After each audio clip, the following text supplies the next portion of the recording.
Babilônia, não é teu lugar. Clama ao teu Deus. Ele te ouvirá, do inimigo te libertará.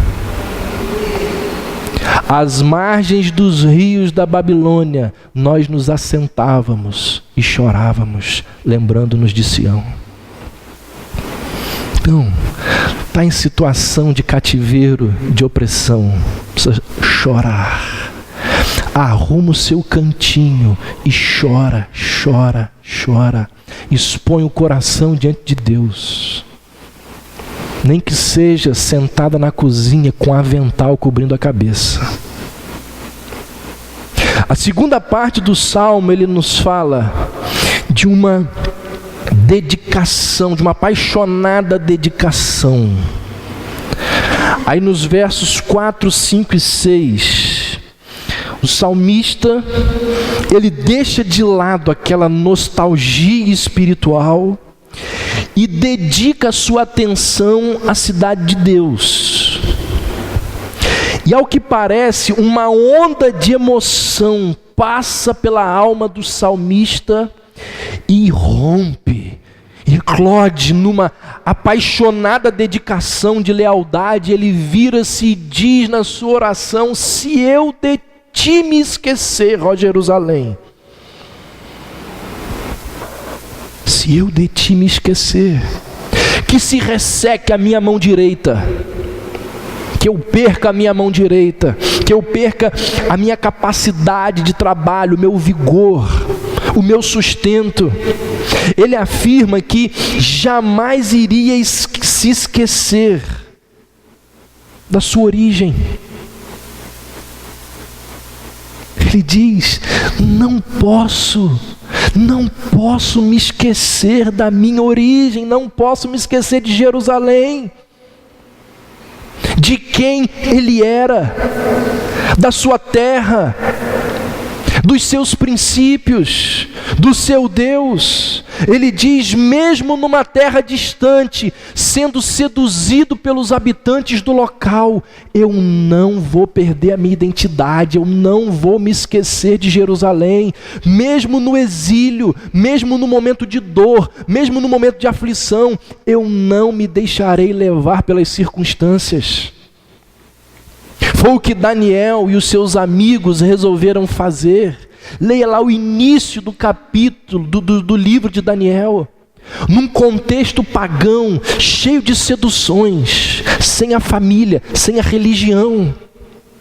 Lá no iniciozinho do capítulo 1, lá no verso 8, diz o autor assim: resolveu Daniel firmemente no seu coração não se contaminar com as finas iguarias do rei, nem com o vinho que ele bebia, e pediu ao chefe dos eunucos que lhe permitisse não contaminar-se. Resolveu no coração não se contaminar. O salmista diz: se eu de ti me esquecer, Jerusalém, que se resseque a minha mão direita. Essa palavra do salmista, ela é uma advertência para mim, é uma advertência para você, é uma advertência a todos nós, para que jamais nos esqueçamos de quem nós somos. E quem nós somos? Nós somos filhos do Altíssimo. Quem nós somos? Nós somos aqueles que são o alvo do sacrifício redentor de Cristo. Como nós cantamos, foi por nós que foi pago um alto preço. Quem nós somos? Nós somos filhos, filhas de Deus, justificados mediante a fé. Por causa do sacrifício de Cristo, estes somos nós. Isso significa que nós não pertencemos a este mundo, assim como os judeus não pertenciam à Babilônia. Isso significa que nós temos princípios, isso significa que nós temos valores, isso significa que nós acreditamos em doutrinas que interferem, que moldam, que dirigem o nosso comportamento. que se resseque a minha mão, que a minha mão caia, se eu me esquecer da minha identidade, se eu me esquecer de quem eu sou. Ou seja, em momentos de aflição, em momentos de dor, nós somos seduzidos e tentados a nos esquecer da nossa identidade, de quem nós somos. E ele diz: não se esqueça. Não se esqueça de quem você é. Quem lê o livro de Esdras percebe, porque é narrado ali no livro de Esdras, que alguns judeus, eles acabaram se entregando aos prazeres babilônicos. Alguns judeus pensaram assim: esquece Jerusalém. Começaram a viver ali. Tanto que quando os judeus começam a voltar do exílio, esses judeus não voltam. Eles continuam lá na Babilônia. Eles construíram as suas casas e por lá ficaram. Não quiseram voltar. O que ele está dizendo aqui é que os prazeres babilônicos, eles não podem nos fazer esquecer da nossa terra natal. E infelizmente é isso que acontece com muita gente. Acaba se envolvendo de tal maneira com a terra estranha que se esquece da sua terra natal. Lamentavelmente nós somos muito materialistas. A nossa visão é muito para esse mundo. A figura e a imagem do peregrino não nos seduz mais, não nos encanta mais. A ideia de que peregrino sou por este mundo já não nos seduz mais. Pensamos que a nossa vida é aqui e que vai ser aqui e que tudo acaba aqui.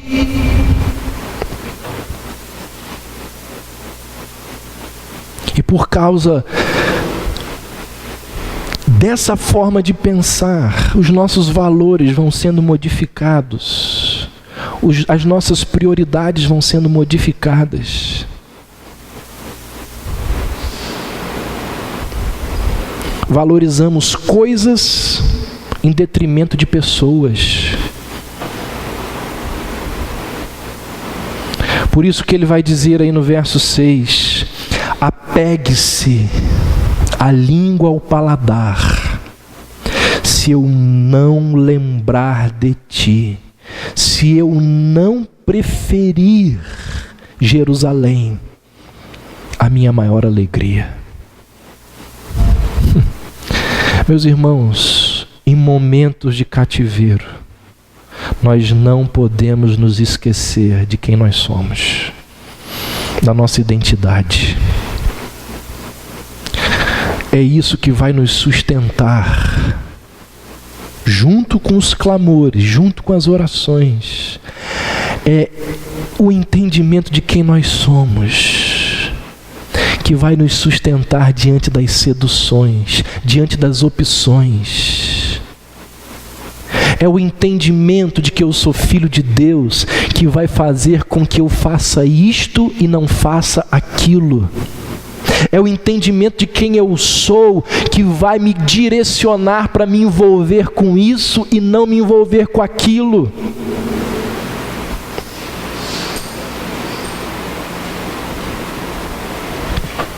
A terceira e última parte do Salmo nos fala de uma grande indignação.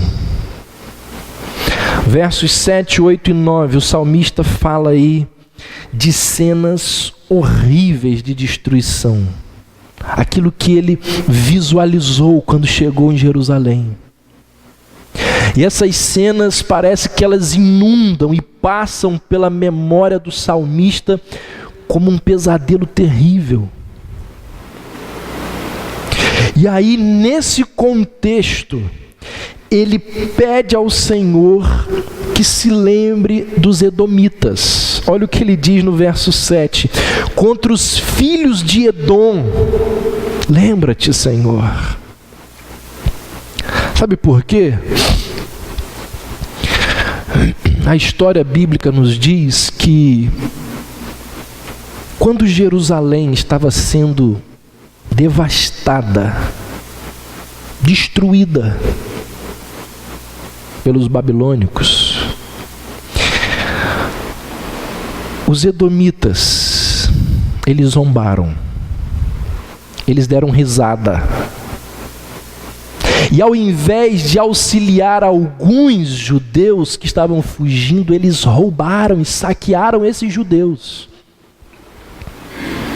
E através do profeta Obadias, Deus vai, numa profecia para Edom, dizer o seguinte: olha, vocês não deveriam ter feito o que fizeram com o meu povo.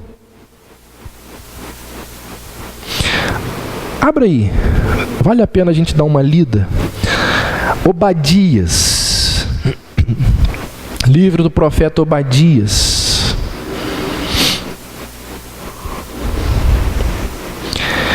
O primeiro verso do único capítulo de Obadias começa assim, ó: assim diz o Senhor a respeito de Edom. E a partir do verso 12, é descrito pelo profeta o que é que os edomitas não deveriam ter feito. Ou seja, de forma indireta, Obadias nos mostra o que essas pessoas fizeram quando da destruição de Jerusalém. Olha aí a partir do verso 12: mas tu não devias ter olhado com prazer para o dia de teu irmão, o dia da sua calamidade, nem ter te alegrado sobre os filhos de Judá no dia da sua ruína, nem ter falado de boca cheia no dia da angústia. Não devias ter entrado pela porta do meu povo no dia da sua calamidade. Tu não devias ter olhado com prazer para o seu mal no dia da sua calamidade, nem ter lançado mão nos seus bens no dia da sua calamidade. Não devias ter parado nas encruzilhadas para exterminares os que escapassem, nem ter entregado os que lhe restassem no dia da angústia. Até aí, muitos judeus fugiram lá para a terra dos edomitas, e o que os edomitas fizeram? Chamaram os babilônicos e disseram: tem judeu aqui, ó. Vocês estão buscando judeus? Tem aqui, ó. Entregaram os judeus. Dá para entender por que o salmista pede para o Senhor não se esquecer dos edomitas? Isso aqui é uma oração imprecatória, da qual a Bíblia está repleta, onde um servo de Deus vira-se para Deus e diz assim: Senhor,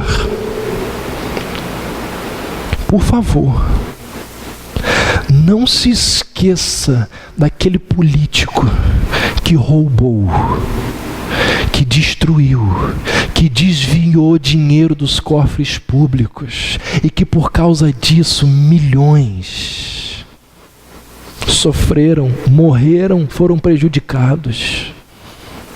Senhor, não se esqueça daquela injustiça que foi cometida contra mim. E se for possível, dá um infarto fulminante para aquela pessoa, dá um derrame, Senhor, para ela ficar na cadeira de roda pro resto da vida. Você acha que eu estou exagerando? Leia os salmos imprecatórios, onde os salmistas eles dizem assim: Senhor, que a espada do inimigo entre pelas entranhas daquela pessoa e a destrua completamente. Mas isso aí é um outro assunto que a gente precisa... Já preguei sobre isso aqui na igreja, mas o fato é que essa oração aqui, por que elas estão na Bíblia, né? Isso aqui é um assunto para outro momento. Mas o fato é que a Bíblia está cheia de orações imprecatórias, e aqui existe uma delas. Ele está dizendo: Senhor, não se esqueça dos edomitas que fizeram tudo aquilo com seu povo. Todas as vezes que acontecia uma destruição como essa, algumas situações trágicas ocorriam.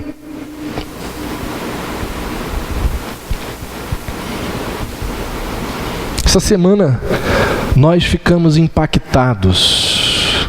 Como ficamos impactados com a cena daquela criança na beira da praia.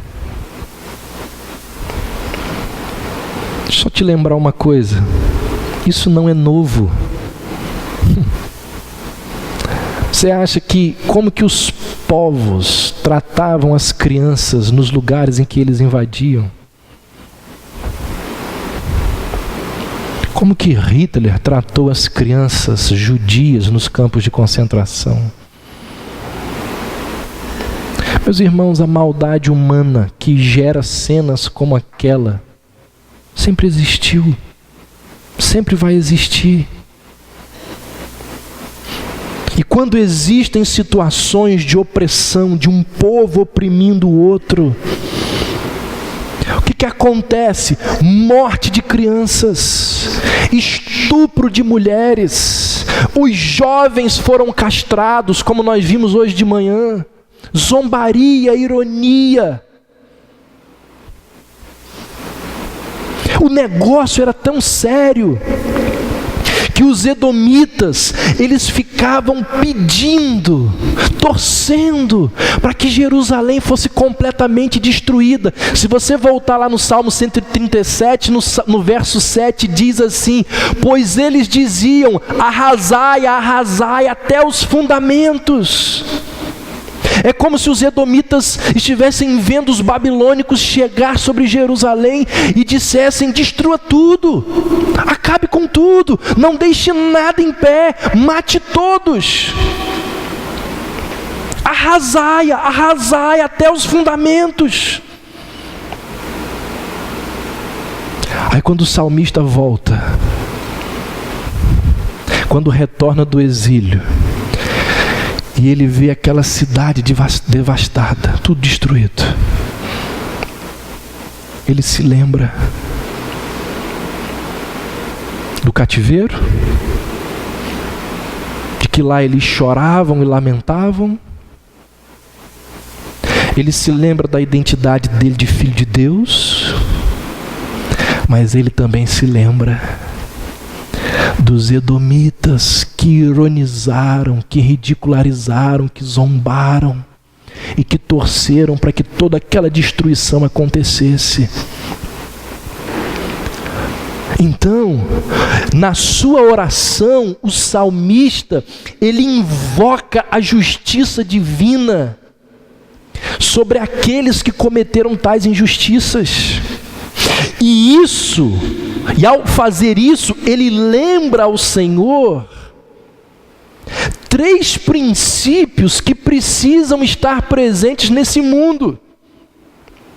3 princípios que precisam estar presentes nesse mundo. Primeiro, num universo governado por leis divinas, num universo onde Deus é soberano, como cremos, como cantamos, como anunciamos, como pregamos, num universo governado por leis divinas, aqueles que praticam iniquidade, eles precisam ser julgados. E eles serão. Podem não ser julgados aqui, mas se morrerem sem serem justificados pela fé, o fogo do inferno cuidará deles. No inferno, num mundo governado por leis divinas, tem que ter justiça. Segundo, o salmista nos lembra que aqueles que semeiam violência e destruição irão colher os frutos daquilo que plantaram. Pastor, isso não vai acontecer no Brasil, né? Eu também acho que não. A maior parte não.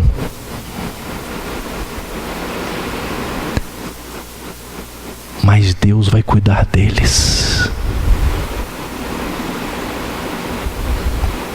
Deus vai cuidar de cada um.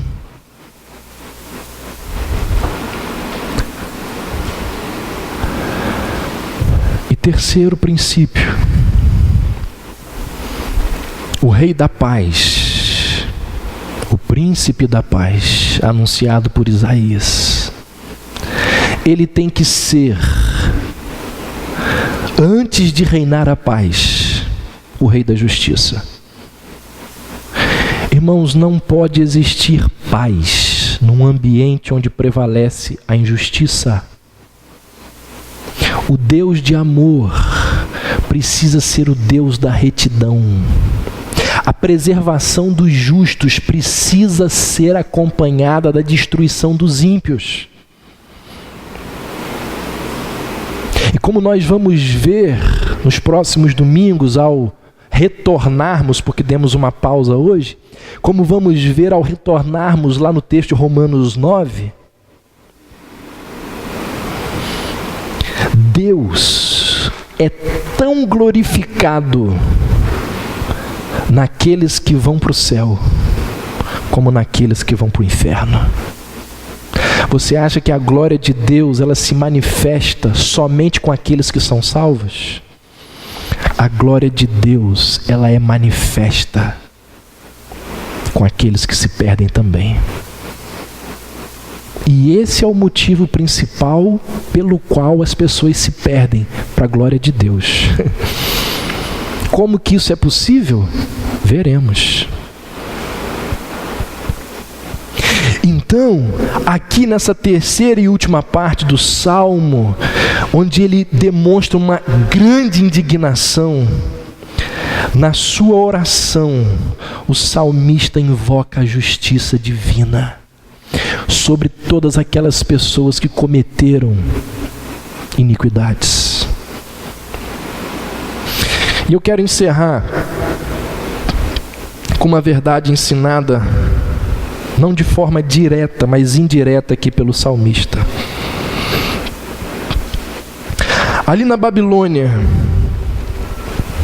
em meio à dor, em meio ao sofrimento, num contexto de muita escravidão, num contexto de exílio,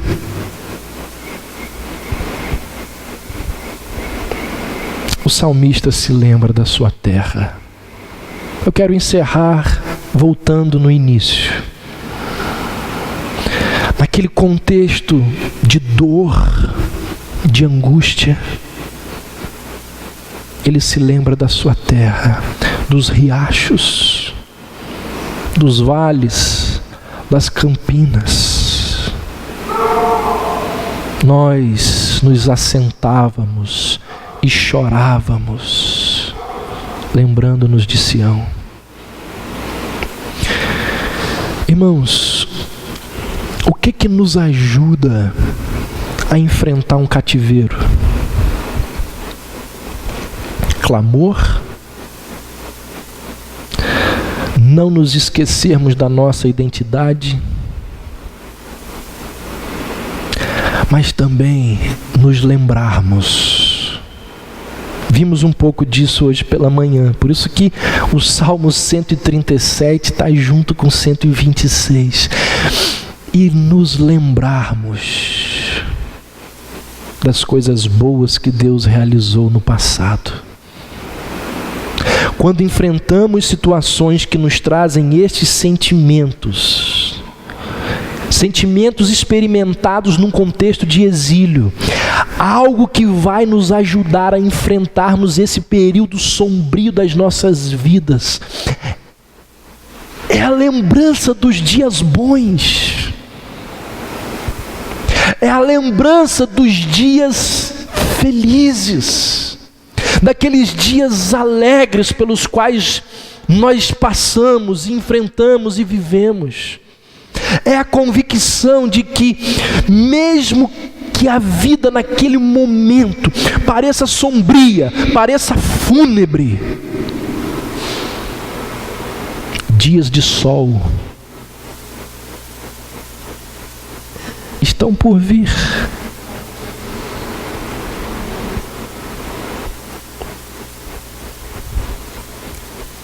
O mundo sabe disso. O mundo colocou lá, nem sei se é mundo, isso é graça geral. Mas é claro que o sol vai voltar amanhã.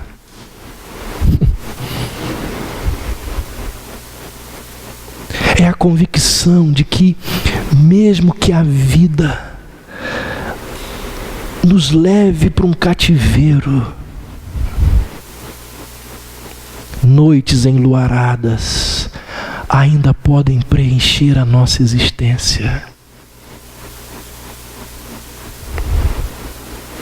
É a certeza de que, mesmo em cativeiro, o retorno para Sião pode acontecer. E aí, o que nós vamos experimentar é a festa, é a alegria, é o júbilo da terra do Senhor. Lembra-se lá de Jeremias, quando ele diz assim: quero trazer à minha memória aquilo que me dá esperança. Se você ficar enchendo a sua cabeça com coisas ruins, com pensamentos negativos, como cantamos hoje aqui, nós temos muitas razões para viver, mas também existem muitas razões para morrer. Razões boas, razões ruins.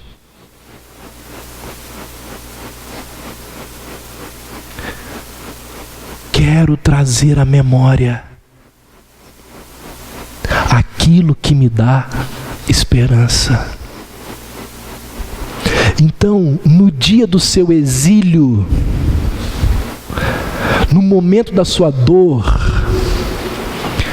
clame, não se esqueça da sua identidade.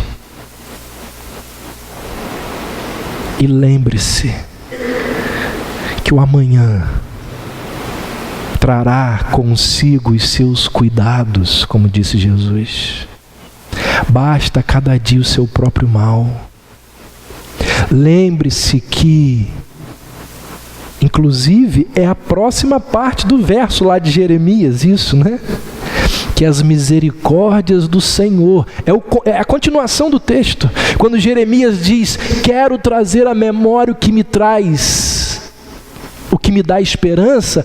Logo depois, o que Jeremias diz? As misericórdias do Senhor são a causa de não sermos consumidos, porque as suas misericórdias não têm fim, renovam-se a cada manhã. Grande é a tua fidelidade. A minha porção é o Senhor, portanto, nele esperarei. Bom é o Senhor para os que esperam por ele. Bom é o Senhor, diz Jeremias, para a alma que o busca. Bom, diz Jeremias, é aguardar a salvação do Senhor. Então, existem motivos para crermos que o sol vai voltar.